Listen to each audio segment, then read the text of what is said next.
والعكسية ومبعدة من حسبه وتسديدة جول. جول سيسي يضع الكرة في الشبكة، يسجل الهدف الأول في المباراة. هدف أول في المباراة في الدقيقة 19. أول أهداف المباراة لصالح الفريق الهلالي، تسديدة من سيسي في أقصى الزاوية اليمنى، محاولات كانت لجاهد محجوب، وشوف الكرة مرتدة من الدفاع والتسديدة المباشرة زحفة في الزاوية اليمنى.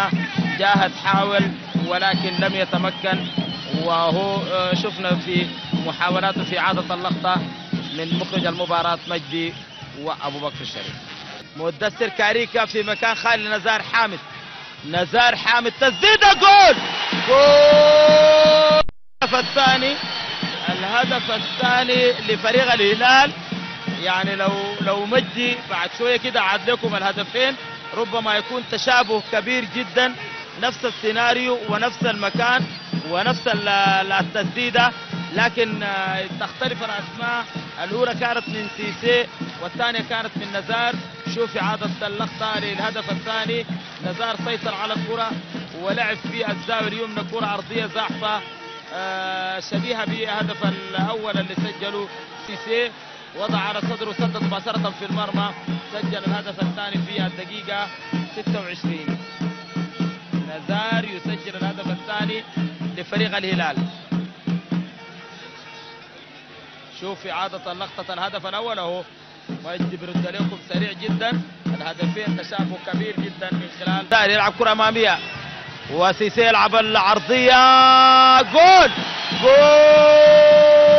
الهدف الثالث. بكر المدينة يسجل الهدف الثالث في الدقيقة 35. الدقيقة 35 المدينة يسجل الهدف الثالث. تمريرة كانت من نزار. أيضا اليوم الوصول لمرمى جاهز في الزاوية اليمنى. كان كثيرا ثلاثة أهداف في نفس الزاوية اليمنى.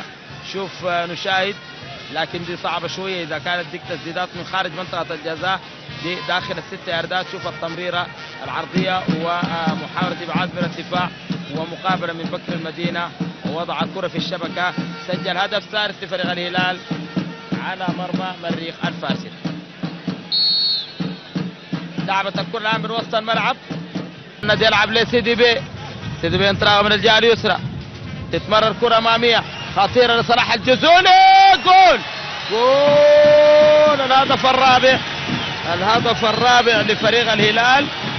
لقطة ممتازة والأهداف أبدا من الزاوية اليمنى في المرمى الجنوبي إلى الزاوية اليسرى في المرمى الشمالي. وصلاح الجزولي يتوجه ويحيي زملائه في مقاعد البدلاء. سجل الهدف الرابع في هذه المباراة لصالح فريق الهلال، ويحتفل مع ديفيد سيمبو في الدقيقة 30. شوف لقطة وهدف ممتاز جدا من صلاح الجزولي، وضع الكرة برأس الحذاء في المرمى مباشرة. هدف رابع لفريق الهلال في مرمى مريخ الفاسد.